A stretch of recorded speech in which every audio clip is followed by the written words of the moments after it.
Kohtla-Järvel toimus 10. mail 13. heategevusjooks, millest võtsid osa kõik linna põhikoolid ja gümnaasiumid.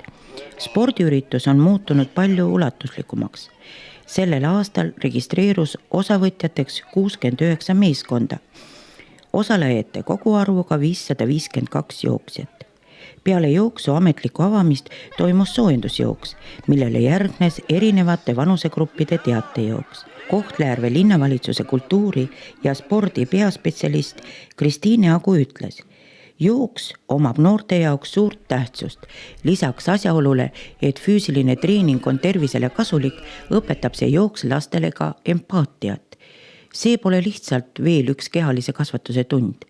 Kõik sellest jooksust osavõtjad on teadlikud, miks ja mis eesmärgil nad seda teevad. Heategevusliku teatejooksu eesmärgiks on korjata raha Haapsalu neuroloogilise haigla õues trenažööride ja jõuväljaku ehitamiseks. Meil on Kohtla-Järve linn, meil on 69 võistkonda ja 552 õpilast jooksevad täna.